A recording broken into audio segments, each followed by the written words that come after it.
Today's show is sponsored by the multiorgasmicmama.com. If lack of confidence, low libido, or guilt and shame around your sexuality are the cause of your bedroom woes, the hot wild sex you never have anymore, or the transition into motherhood that sucked your libido dry, let me help you get your mojo and magnetic feminine spark back. Magic, miracles, total self-love, and multi-orgasmic bliss included. See you at themultiorgasmicmama.com. Hey there, hot mama. Welcome back to the Multi-Orgasmic Mama podcast. This is Lacey Broussard, your host for the day. And today I'm going to be sharing with you 10 practical ways to have more energy for sex, for when you are too tired to think about it. Because I know for all my hardworking mamas out there, we've got some excuses and some reasons why we don't want to have sex. And many of us will often pretend that we're too tired to avoid our partner even touching us or even trying to have sex with us. I know, because that's what I hear you tell me all the time. I know your little secrets, mama. Well, a lot of that has to do with resentment. And one way that we can begin to eradicate resentment is to start to prioritize our own pleasure. Yes, I did a podcast on that a couple of weeks ago. So I want you to go check that one out first, about prioritizing pleasure and why it's so important. And, some of the most common reasons or excuses that women don't prioritize sex and pleasure is time and energy. Okay, so I'm addressing time in the how to prioritize sex and what happens when you prioritize sex and pleasure and that previous podcast. But today I want to talk about the energy component. So who here is too tired for sex all of the time? If you are all in a room right now, I guarantee you I would see a lot of hands raising. And the question that I want to ask you is, why are you so tired all the time that you don't want to have sex, or that you don't want to focus on your pleasure, and you don't want to do the things that really make you feel good deep down inside? And what I often hear from you are some of these things. Maybe this is you, maybe you've got one of your own. If you have one of your own, I'd love for you to email in your excuse as to why you're too tired for sex, and I would love to share any insight that I might have on that with you. But here's the ones I hear all the time. One, you have a newborn or toddler that wakes up in the middle of the night all the time. Another one, you have opposite schedules with your partner and you hardly ever see them, or you only see them when you are ready to go to bed and they're just waking up. You're just crisscrossing all the time. Another is that you do all of the majority of the chores and the parenting and the relationship, and so you're just too tired for it. Another is that you only ever have sex at night and you just want to go to bed. When you put your head down on a pillow, you're just ready to crash. And you're just used to only ever having sex at night. Another is that you're on medication that might decrease your libido. And when, I say libido, sometimes we'll use that as a reason, like, oh, well, we're just too tired for sex. And I'm going to explain more about that in just a second. Okay, you're worried about being rejected. So some of us will say that we're too tired for sex, but what we really mean is we're just scared of being rejected. Or we're just not attracted to our partner anymore. So again, we'll use that excuse as well, that we're too tired, but what we really mean is we just aren't feeling it and we're not attracted to you right now. And another one is that your sex life is just fucking boring. Okay, this one's pretty blunt, but it's boring. So you just say you're too tired for it all the time. And what I want to ask you is that, are you really too tired, or is it that you just don't want to? Now, there are going to be some of you that can say, absolutely, I am just really too tired. And I totally hear you. There is a certain time in life that I'll talk about in a minute, why you might be physically too tired for sex and pleasure. But for most of you, it's that you just don't want to. It's because you don't prioritize it and you just don't want to. So being too tired for sex and pleasure, and when I say sex, I mean like self-pleasure as well, And pleasure can encompass a bunch of things. So, pleasure is like coming home to your body, feeling really good, doing something that actually feels good and pleasurable and lifts you higher. I do not mean drinking a glass of wine and watching Netflix every night. That might sound pleasurable, but that's not really what I'm talking about. That's not like filling yourself up with the good stuff. That's chilling the fuck out so, you can just turn off for the day. That's checking out. I mean, checking in type of pleasure, okay? So being too tired is often a mask for a deeper issue. It's being too tired is a symptom of usually one of the three things: lack of desire, low libido, or not understanding your anatomy of arousal, which in short is, understanding how you get turned on, what turns you off, what does turn you on, and all of that. So most of the time, it's not that you're too tired, it's just that you don't want to, which is a lack of desire. Right? I have talked about the difference between lack of libido, lack of desire, and arousal before. So if you don't understand those things, check out some of the previous episodes. I've gone over it many times. So if you are a frequent listener, you should know what I'm talking about by now. So the lack of desire is that you don't want it because you're cut off from the source of all of your energy, your sexual energy, your pleasure. Your pleasure is your sexual energy, right? And if you are into yoga or meditation and the chakra system, which I know that many of you are that listen in, it's because your sacral chakra is closed, all right? If your sacral chakra is closed, then you're not letting in all of the good stuff because it's blocked. Pleasure gives you energy. So if you want more energy, you literally have to make pleasure a priority. Now, this comes down to the Taoist three-part energy system, and I call this the pleasure paradox. And I'm going to go deep into this stuff because it's so important to understand the importance of your sexual energy and why you need to focus on it, why it needs to be an area of prioritization in your life, because it literally feeds everything else you do.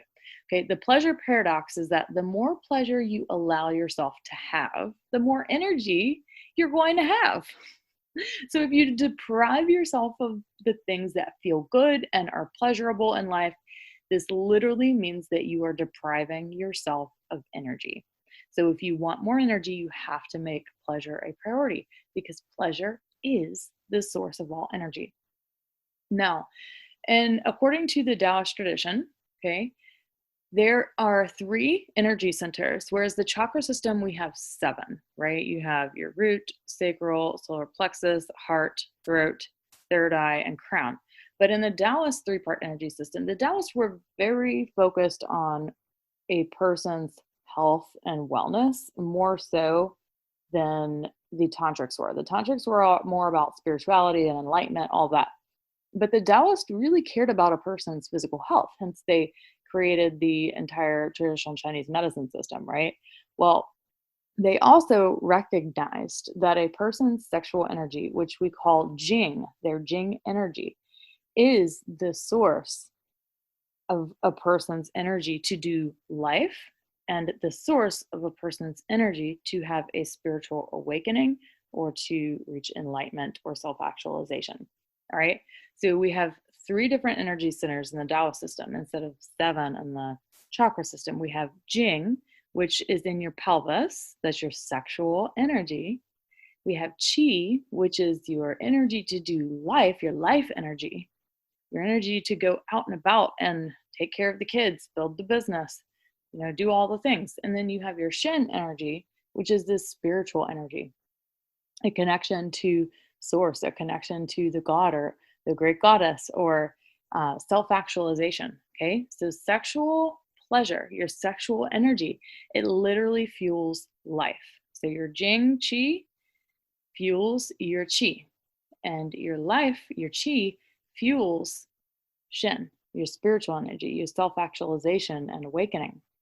So I want you to start thinking of your sexual health like your physical health. All right. So you wouldn't expect to be physically healthy and fit if you didn't pay attention to what you ate or if you didn't work out at all. Of course not. You know that you have to put in effort. And once you put in the effort to paying attention to what you're eating, to go and work out at the gym several times a week, then you start to see results and things get easier. Okay. You get in the habit of it, it becomes a new norm. Well, that is the same thing with your sexual health. If you aren't paying attention to your pleasure, your sexuality, and you aren't consciously doing anything to keep it healthy, what happens is that your jing, your sexual energy, gets depleted. And this will especially happen after having kids, because once you have kids, you're taking on so much more responsibility, so much more caretaking. You're often finding yourself, um, taking on responsibilities and roles you've never had to have in your life. So it's a lot of outpouring, right? You're pouring out. So you're getting depleted just by life itself. So this is why I'm like, oh my gosh, actually, after you have kids and when you're postpartum, the time that you need to be paying the most attention to your sexuality than like any other time of your life, because coming back to your body, coming to your pleasure, and really focusing on replenishing your sexual energy is absolutely essential if you don't want to crash and burn and not feel overwhelmed and stressed out all the time. So, if you're depleting your sexual energy and you're not doing anything about your sexuality after you have kids, especially, that's why you are so tired. That's why you're so overwhelmed and stressed out all the time. Your chi and your shen energy are literally dependent, meaning like they absolutely draw from your jing, your sexual energy. So if your jing is out, then life is going to feel really unbalanced, really unhealthy. Like you're probably going to start to get sick. Nothing's going to be exciting. You're going to lack desire. You're going to feel too tired for sex all the time. And who the fuck cares about pleasure because you're sitting here, pouring out all of this energy on your kids or whatever. So, my goal is to change that paradigm, that thinking that our sexuality is something that we have to put on the back burner when we have kids, because that's what you all do. That's what all y'all do. Okay, you put your sexuality on the back burner and you say, oh, well, this isn't an important part of my life anymore. That's what society has told you. And I'm here to help break that taboo, that societal conditioning, that and narrative that once we become moms, that our sexuality is just, we can put that on the back burner. We're moms now. We can't be sexy anymore. We don't have time. We don't have energy to pay attention to our sexuality. Oh, no, baby. Fuck that. All right. It is the other way around. If you want to get self-actualized and do the purpose work that you're here to do in this world, your sexuality is the key. So let's get practical. All right. Practical ways that you can begin to replenish your sexual energy. So I'm going to go through all those common excuses that I hear, and I was talking about them earlier in the podcast. I'm going to go through each one of those and give you some practical ways to replenish your sexual energy, okay? And to remedy the situation. So if you have an opposite schedule with your partner, I want you to schedule sex. And you're going to start a self-pleasure practice for when you can't have it with your partner. So no more of this, oh, well, we can't prioritize pleasure and sex because we're never around at the same time. Okay, cool. You don't need your partner to have sex. That's what I'm going to tell you. So you need to schedule it and you need to start a self-pleasure practice. It is not the end of the world if you're at a point in your relationship where you have to schedule sex, because it's better that you schedule it and do it anyway than if you just never have sex to begin with. All right. I'd rather you schedule it and do it than to not do it at all. And how about you? You need to make time and make that a priority because it's important for the both of you. Okay. The second excuse that I hear, I don't have a partner. Or if you do have a partner where sex just isn't happening as often as you would like. start a self-pleasure practice. Now, I know for a lot of women, that sounds completely terrifying because I work with a lot of women who have super, super hard religious conditioning around self-pleasure and masturbation. And there's so much guilt and shame wrapped around that whole topic that telling you to start a self-pleasure practice is freaking out your nervous system just by hearing me say that you need to do that. Okay, if that's you, I totally understand where you're at, and I want you to just take a deep breath into that freak out, into that whatever you're feeling, that anxiety of, oh my God, or the overwhelm of, oh my God, I can't start a self-pleasure practice. I can barely even touch myself without wanting to vomit. It's okay. I have been there. I was that person when I first started a jade egg practice. It took me 10 times trying to put a jade egg inside my vagina before I could do it without wanting to vomit. All right.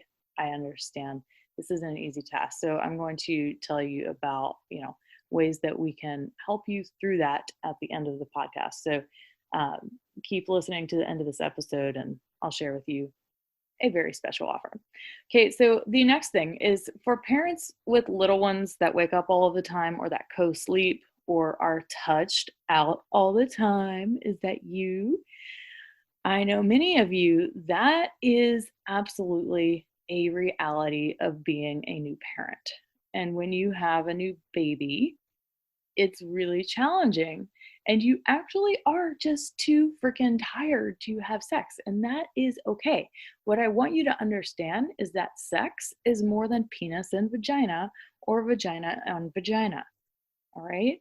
So there are different ways that you can have sex without having sex. So I want you to focus on your intimacy and your communication and your connection if you're in a partnership during this really trying time. All right. Now, what I said earlier is that actually, when you're a new mom, this is the most important time to focus on your sexuality and pleasure. And this is what I mean. Focusing on your sexuality doesn't mean just having penetrative sex. It means creating a space of intimacy and connection with something that's not completely dependent on you all the time. With a partner, if you have one, that is another adult, right? I remember being a young mom. I had my first kid at 23, and just having another adult to talk to during the day that could actually talk and speak was like the most soothing medicine to my soul. It wasn't so much about, having sex or doing anything like that or even kissing. It was just like I just wanted someone to communicate with. I wanted someone to see me. I wanted to be seen. I wanted someone to validate what was going on for me, to show me that I was doing a great job as a mom, that, just for someone to reflect back how awesome of a person I was and how awesome of a mom I was. And that's all I really wanted. And that made me totally happy. So, working on communication and connection and your intimacy with your partner is so vital in that first year. And sex should be more about that than actual physical penetration. So, focus on the intimacy, communication, and connection instead. And if you must, schedule sex as well. I want you to just understand that this is a season, okay? The first year postpartum is very trying, but there are ways that you can prioritize sex and pleasure that don't involve penetrative sex. And just know that it does pass, okay? So, other ways to replenish your sexual energy. For those of you that are stay at home parents or you do the majority of the chores and the caretaking, I want you to have a chat about this with your partner, because if you are doing all of those things and it's not what you really want, for a lot of you, I know that's where you're at. You are doing all of the majority of the chores and the caretaking because you think you have to, but you really don't want to. A lot of you are struggling going back into the workforce after having kids, or you're struggling starting your business and you don't know how to juggle all of the balls, right? So I want you to have a chat about this with your partner about what is not working for you. Maybe you're staying at home with the kids all day right now and you don't want to. Then have that conversation. Why are you not talking to your partner about this? Okay. maybe that's not for you anymore. Maybe it was for a time, but now you're unhappy with that and you're not fulfilled just being a stay at home mom anymore. Or maybe you are a stay at home mom and you love it and you are fulfilled, but you don't have any way to transition the day from being a mom to a sexual woman again. Okay. That's a huge one. If you are a stay at home mom, you have got to create a ritual or some sort of way to transition the day so that you can have your clock out, right? If you're with a partner who goes to work every day, they come home and usually they clock out, right? Or, if they're not a workaholic, they're clocking out. They're not checking work emails at 9 o'clock at night, right? So most of you who don't have workaholic partners, your partner's coming home and they're freaking done with work for the day. Hey, you need that too. You need to create a ritual to transition from being the stay at home parent to being you again, whatever your name is, like adult you, sensual, sexual woman you, that part of you. So you can create a ritual by doing something as simple as doing a breast massage when you get out of the shower every day and touching your body sensually and sexually. Or maybe you're like, oh, but I'm touched out all the time. Okay, well, then don't do that. Do something else that just signifies I'm done with work for the day. And of course, your kid might wake up. All right. Of course, your kid, and you have to go clock back on. All right. But at least for the time being, creating that transition, a transition ritual. So I want you to get creative with that and figure out a way that you can transition your day from being that person who does the majority of the chores and the caretaking. Maybe it's like something as simple as after 7 o'clock, I don't do any chores, no matter what. Maybe you need to make that boundary with yourself. Like, I don't care how much laundry is piled up by 7 p.m. I'm going to refuse to do it right now because it's after 7 p.m. All right. So, whatever works for you, create a ritual to transition from mom to sexual woman, sensual woman inside. Okay. Another way for those of you that are doing the majority of the chores and caretaking is that you're going to call in the village. And we had a guest on a podcast in an earlier episode that gave a really wonderful idea, and she calls it a mommy pop out.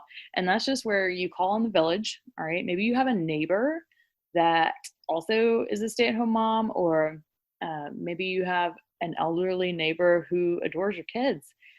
Freaking let them help you. Let them help you, mama. Okay. Let them help you. If they want to come over and just watch your kids while they take a nap, let them do that. And you get the hell out of that house and go do something for you. Maybe it's just take yourself on a coffee date with yourself. Maybe you invite a girlfriend last minute. I don't care what you do. Go get yourself out the house at a time when you don't normally get out of the house and go do something fun for you. Maybe you need to go get your nails done with your girlfriend. I don't know, but call in the village and get out. Break up that routine. All right. Okay. So for those of you that only have sex at night, this one's really simple. Change it up. Try a different time of the day. Maybe nighttime is not when you are the most naturally turned on. For a lot of people, it's not. Try experimenting with that. Maybe you're turned on at a different time of the day than nighttime. It's really simple. Okay, for those of you on medication that affect your libido, and obviously I'm not a healthcare practitioner and I'm not telling you what to do, but you could consider alternative holistic options instead. I know that there are many libido suppressing medications for depression and anxiety. So maybe talk to your doctor about what alternative options exist, or if there's any holistic options to try instead. Okay, so for those of you afraid of getting rejected again, which as I mentioned before, it's, we use being too tired as an excuse for the deeper issue, which is the fear of being rejected, right? So I want you to talk to your partner about this fear. Okay, so have you ever even had that conversation with your partner about, well, actually, I'm just afraid to have sex or initiate anything with you because I feel rejected all of the time? So if that's not something that you've explicitly said clearly, then maybe it's time to have that very clear conversation about how it makes you feel. And not without blame, okay? We don't need to go blaming our partners for anything, but taking responsibility and using some good old omega therapy, which is, this makes me feel, right? Not attacking your partner, not telling them what they're doing wrong, but saying, when you reject me, I feel whatever. Okay. I feel unsexy. I feel like you don't like how I look anymore. When you don't ask me for sex, it makes me feel unworthy, or it makes me feel unloved. Maybe you want your partner to initiate more. And that's a source of pain for you. Have that conversation, but do it in a way where you're telling them about how what's going on makes you feel and not attacking them. All right. So if you're afraid of getting rejected, and maybe you've had that conversation a bazillion times over and you've gotten nowhere with it, then prioritize self pleasure until you gain back some self confidence in yourself. All right. Maybe you just need to focus on self pleasure right now and see how things shift and change within the relationship dynamic. All right. For those of you that think that you're not attracted to your partner anymore, again, there's a whole episode devoted to this topic in particular. But I want you to ask yourself, have I ever been attracted to my partner before? Do I like how he or she smells? And if you can say yes to those things, then you can totally have attraction for your partner. Again, a lot of times it's not about the fact that you're not attracted to them anymore, it's that you lack desire, which happens because there's a lack of emotional connection, and the emotional connection gets degraded by resentment, or really just not understanding how to be vulnerable and how to really say what you mean in your relationship and to ask for what you want, all of that stuff. Okay, so other ways to replenish your sexual energy. For those of you where the sex is plain boring, start reading some books together about different flavors of sex. All right. You can also do my Tantra for Lovers program. And if you do that program, you will absolutely never be bored in sex again. So if this is your problem and you want to learn new techniques, sexual techniques, then explore some new things. All right. Some amazing books that you can listen to or read together are Cuffed, Tied, and Satisfied, which is a kinky guide to the best sex ever by Jaya.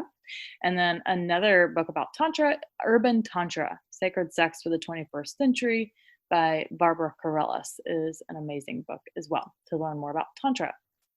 And then, of course, contact me and fill out an application for my Tantra for Lovers program. And again, you'll never be bored. All right, my dears. So there were your 10 ways to replenish your sexual energy, practical ways, so that you can have more energy for sexuality. All right. It's all about putting in that initial effort and then watching it come back to you. All right. As soon as you start to shift your focus and make your pleasure a priority, to make your sexuality a priority and say, hey, actually, this is a huge part of my life. In fact, when it's not working, when sexuality, love, and relationship aren't working for people, it's often the cause of the biggest source of pain for humans is when we're not right in our relationship or our sexuality is off. Okay, so these things are huge. Why are we not prioritizing them? Because it's just a societal thing. Most people have never thought about how that is our deepest pain in this life, is our lack of relationships or lack of being able to do them right, of losing someone that you really loved, or of sexuality issues. All right, so it is a source of pain. And if it's such a source of pain for people, why aren't we prioritizing it and talking about it more? Well, that's because we just live in a really sexually repressed society that thinks that if our sexuality with our partner isn't amazing, then maybe we're just not meant to be together, which is total bullshit, actually. You can be totally amazing for each other, but you just don't have the proper education, or you don't have the proper skills to open up intimately and to connect with your partner, to communicate with them, all of that stuff. Okay. So if energy if you are too tired for sex, and energy is the biggest excuse of why you are not having it, I want you to commit to trying one of these 10 things that I just mentioned. And feel free to email me about it, okay? And as you can see, self pleasure was one of the, I've said it multiple times, like start a self pleasure practice, right? And I said, well, for many of you, that sounds overwhelming. It sounds like, oh my God, I wouldn't even know where to start. That sounds terrifying to me. I hear you, hot mama. All right, what I want you to do is go to my website, themultiorgasmicmama.com, and under free stuff, you're going to see my Ignite Your Desire masterclass. And in that masterclass, if you end up watching it, you're going to see some freebies that you get for booking a call. Okay, so in booking a call, I'm going to gift you my 14-day practice guide to ignite desire and feel sexy again. This has 12 of my most basic but effective practices for you getting back in touch with your sexuality and for creating more intimate connection with your partner or with yourself. If you're not in a partnership, you can do the practices with a girlfriend, or you can do them on yourself. All right. So it does not matter your relationship status. In this 14-day practice guide, you're going to get the self-guided, audio guided practices to teach you how to do a self-pleasure practice if you're like, I don't even know where to start. All right, well, chill your tits, hot mama. I know that that can be terrifying. So go to www.themultiorgasmicmama.com, go to the free stuff tab, check out my Ignite Your Desire masterclass. And just for booking a call for free, by the way, it's free. I'm going to gift you more free, amazing things. And you can get that 14-day practice guide, which is also $14 on my shop. So you can go to the Jade Shop tab on the website, or you can just purchase it for $14. All right, my love, thank you so much for joining today in this amazing episode about sex and energy and how to have more energy for sex. We will see you next time, hot mama. Bye-bye.